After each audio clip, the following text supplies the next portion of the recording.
C'est parti mon kiki.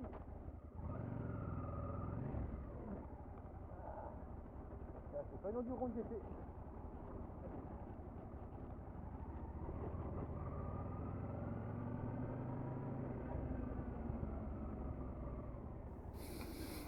Donc voilà, changement de la CB 125R. Donc maintenant, voilà, je vous montre ma monture qui sera la monture de tous les jours. Donc une Deauville 650 de 2002, 55 chevaux, c'est pas énorme, un bon petit bicylindre refroidi par eau. On reste toujours dans le traditionnel de chez Honda, simplement un freinage couplé sans ABS. Donc ça restera toujours du matériel traditionnel. Je n'aime plus l'ABS. Voilà. Pour le reste, c'est une bécane qui est super sympa à conduire. On travaille pas mal sur le couple, malgré sur un bicylindre en V. Pour le reste, c'est une moto plaisir. C'est pas fait pour rouler vite. Par contre, c'est un château sur roue. Ça, il faut bien se le dire. C'est vraiment une moto hyper confortable. Alors, la grosse différence qu'on a avec un CB 125, bon, évidemment, on monte quasiment pas dans les tours. Moi, je roule entre 3000 et 4000 tours. Alors, c'est une ancienne boîte. C'est une boîte 5. Ça claque. Donc, mais par contre, une fois que c'est bien réglé, la garde de la poignée est super sympa. Donc, par contre, pas réglable. Le frein, la poignée de frein, est-elle réglable sans aucun souci, mais l'embrayage est un petit peu plus dur. Bon, pas dur non plus comme sur un cross ou bien quoi que ce soit. C'est super sympa à conduire, c'est très différent. Là en plus, je l'ai testé hier, donc il y avait eu de la pluie, il fait gras sur les routes. C'est vraiment quelque chose c'était peut-être pas le bon moment pour faire une vidéo, mais j'en avais besoin, j'avais besoin de rouler, d'aller me vider la tête. Donc, comme vous voyez sur la vidéo, c'est pas quelque chose sur lequel on penche non plus. Ça peut se pencher. Mes pneus sont en rodage. J'ai mis des Road 4. Alors, savoir comme je roule toute l'année, par tous les temps, j'ai mis des Road 4 et j'en suis relativement content. Mais ils sont en rodage, donc je ne peux pas non plus trop appuyé sur le champignon.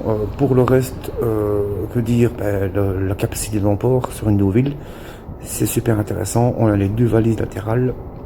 Voilà, j'ai un gros top case à l'arrière aussi, donc ce qui va me permettre de partir énormément de temps et de façon très autonome, donc en road trip.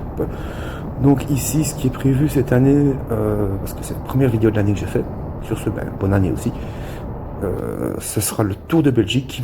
Donc le Tour de Belgique, c'est vraiment partir avec quelques amis, toutes cylindriques confondues. Il y aura du 125, il y aura des gros cubes, et donc on va sillonner toute la Belgique. Alors ce sera sur 4 à 5 jours, et le but du jeu, c'est vraiment d'aller chez des potes motards. Bon, avec le confinement, c'est pas encore tout à fait au point, mais on va tenter de trouver des solutions pour se loger. Et en fait, on va compter sur l'esprit motard pour que les gens chez qui on va vont nous montrer les coins de chez eux où on peut s'amuser, où on peut prendre des virages super sympas et surtout prendre du plaisir. Donc c'est quelque chose qui se fera donc au mois d'avril pendant les vacances de Pâques. C'est vraiment ici un projet très simple. Ensuite, le reste de l'année, les balades dominicales pour ceux qui suivent, il y en aura quasiment tous les dimanches.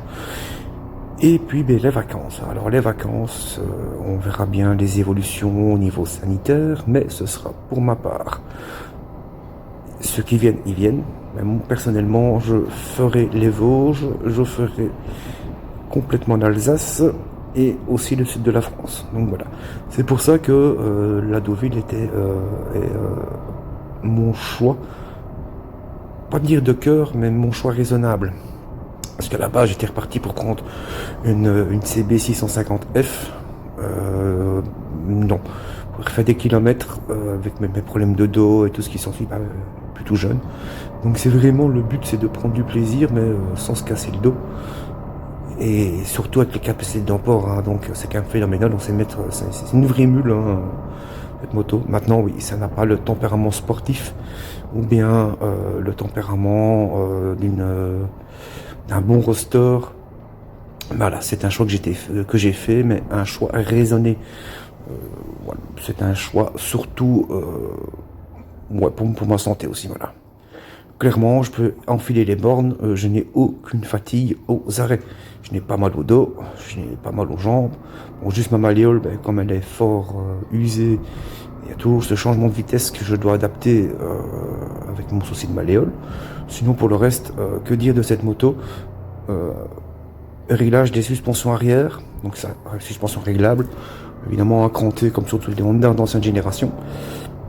Fourche avant, fourche avant traditionnelle, non réglable, mais elle absorbe super bien les chocs. Alors ici, la caméra que j'ai mis est une caméra qui n'est pas stabilisée, que j'avais mis simplement sur ma ceinture ventrale. Donc on revoit quand même que ça vibre un petit peu, mais attention, il n'y a pas de stabilisateur sur la caméra. Alors c'est fait exprès, donc c'est vraiment pour montrer que cette moto est une moto qui permet de rouler même sur des routes vraiment dans des mauvais états, mais garder un confort vraiment château d'Axe. C'est vraiment cet aspect-là. Alors, savoir que la moto est 100% d'origine. Donc, elle a 49 000 km, pardon. Ou alors 50 000 maintenant, je pense, 50 000. Elle est 100% d'origine. Pas d'origine. La seule chose que je vais devoir faire ici dernièrement, c'est mettre des plaquettes plus mordantes à l'arrière. Là, ce sont encore des plaquettes d'origine Honda, mais je vais mettre des pagites bleues pour lui d'avoir plus de mordant à l'arrière. Alors, tout en sachant que quand on appuie sur la pédale de frein arrière, ça actionne le frein avant. C'est une seule habitude. Alors, on prend l'habitude du freinage couplé, hein, donc ça, de chez Honda, c'était pour moi ce qu'il y avait de mieux à faire. Bon, avant et après, ils ont fait le système CBS ABS, donc le freinage couplé avec l'ABS. Celle-ci n'a pas d'ABS, ça me va très bien, mais je pense que le freinage couplé quand même est très très sécuritaire, surtout quand on corrige légèrement en courbe. Alors attention justement quand on corrige en courbe. Si on appuie que sur le frein arrière, ça actionne le frein avant. Alors faut bien doser, hein, parce que ça freine pas top, hein, c'est pas une sportive, hein, c'est une GT utilitaire, on va dire ça comme ça. Mais on n'est pas là non plus pour rouler comme sur la CBR 600F. C'est pas du tout la même conduite. Donc on fait attention si on engrange mal son virage. Et si on corrige du frein arrière, il faut bien se dire que le frein avant, il pompe aussi un petit peu. Donc voilà, attention, ce n'est pas non plus une moto pour faire le fanfaron. Alors, je l'ai testé aussi dans d'autres conditions. Là, j'ai fait la vidéo vraiment hier à l'arrache parce qu'il fallait que je vous la présente. Ce n'est pas non plus une moto qui est faite pour rouler vite. Alors, il n'y a que 55 chevaux. La Pékin fait 237 kg tout plein fait. C'est pas léger. Alors, le centre de gravité, c'est un V2 relativement haut. Alors, à l'arrêt, on sent un peu le poids, c'est clair. Bon, j'ai 1m80. Mes pieds sont posés à moitié au sol, donc pour les petits gabarits c'est un peu plus compliqué, mais il existe des kits de rabaissement. Bon, personnellement j'ai pas besoin de ce kit de rabaissement, mais par contre une fois qu'on est en route, ça se conduit comme un vélo. C'est vraiment, on ne sent pas l'inertie de la moto, pas du tout, pas du tout. La question, d'habitude je mets la caméra en direct dans le casque. C'est juste qu'ici je voulais vous faire entendre ce que était le bruit du moteur du véhicule. Pour le reste, c'est une moto franchement qui me rend beaucoup de service. En balade, c'est super sympa parce que le passager, franchement, il a super confort, il a des grosses poignées. L'amortissement, encore une fois, c'est cranté, ça se règle avec le petit emballage qui est en dessous de la selle. C'est relativement sympa à faire. Une fois qu'on est en duo, ça change pas grand chose. Voilà, là on le voit, voilà, ça tape un petit peu. Ça tape parce que les routes sont complètement défoncées par où j'ai été. Alors vous voyez que je ne roule pas vite du tout parce que de 1, il fait super gras.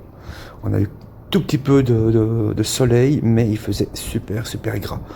Donc la prudence étant de mise, je ne suis pas là non plus pour me tuer, pour vous présenter cette petite bécane.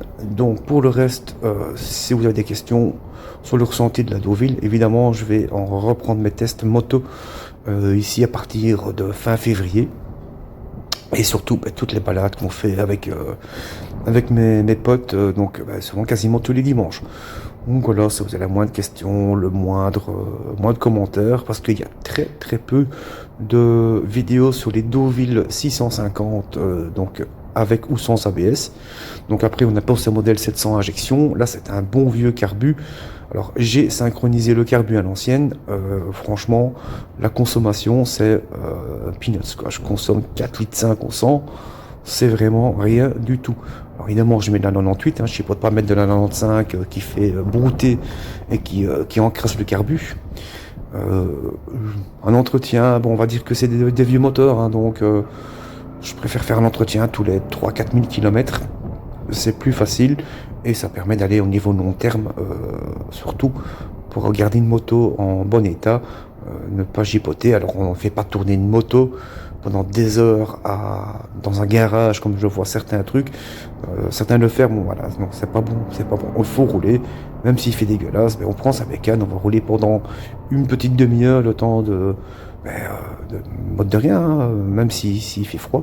Mais la graisse doit rouler dans les roulements, il faut pas chipoter. Alors moi je suis un ancien, je suis encore quelqu'un qui met de la graisse dans ses roulements, donc je démonte mes roues avant, ma roue arrière. Ah oui, alors important ici, c'est une transmission par cardan, donc il n'y a pas de chaîne, pas d'entretien. Par contre, bien surveiller le niveau. Si vous ne surveillez pas le niveau, je ne vous dis pas, le prix d'achat d'un cardan, même d'occasion, on est quand même à 250 €. Donc on surveille bien son niveau d'huile de transmission qui est dans le cardan. Ça se met à la roue arrière, ça je ferai peut-être un tuto. Mais vraiment, si on veut garder une bécane en bon état, ça s'entretient. Je fais quasiment tout moi-même. La seule chose que je ne fais pas moi-même, c'est changer les pneus parce que j'ai pas la machine. Le reste, je fais tout moi-même. Donc voilà, vous avez des questions, des réflexions, ou alors si vous n'aimez pas la bécane qui remplace ma CB, vous pouvez dire aussi, il n'y a aucun souci, mais je pense que c'est un choix raisonné pour moi. Alors attention, j'ai toujours un 125, mais qui n'est plus une CB 125R. Pourquoi ? Parce que pour aller au travail tous les jours, je me suis dit que c'est bien, mais la Deauville tous les jours, ça va pas. Voilà, parce que je fais passer kilomètres, je travaille à 5 km de chez moi. Donc j'ai fait un choix, donc j'ai pris un S-Wing. Alors je reste toujours chez Honda. Voilà, je suis quelqu'un qui est, comme on dit chez nous en Wallonie, Honda ou Honda Pont. Moi j'en ai 2, enfin j'en ai même 3. Je reste chez Honda et je resterai un fan d'Honda. Donc j'ai mon Scoot 125, mon Swing. Il est un peu bien équipé, quoi. Il y a une ligne TK, il y a un embrayage Polini et des Vario Polini. Bon, ça je ferai peut-être une vidéo si ça peut être sympa pour les gens qui veulent un petit peu voir ce que ça donne un Scoot Beat, comme j'appelle ça. 125 pour aller travailler sans commencer à perturber sa moto principale. Bon, sur ce, je pense que j'ai presque tout dit.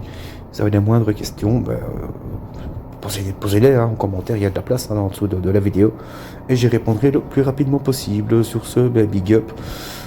J'espère vous voir bien vite sur les routes. La mienne est relativement reconnaissable. Des Deauville comme la mienne, il n'y en a plus des masses. Et en couleur champagne, il n'y en a plus des masses. Et avec un ours comme moi d'1m80 de 100 kg, il y en a encore moins. Sur ce, big up, donc c'était Vigna Libre. N'hésitez pas à me suivre sur les réseaux, Instagram. J'avoue que je suis un peu moins actif pour l'instant. Maintenant, il ne pas un temps non plus qui prête à non plus faire le sauvage. Et encore moins à faire le fanfaron sur les routes. Mais voilà, donc sur ce, je laisse la vidéo tourner. Et quand vous voulez les petits gars, voilà, ride safe.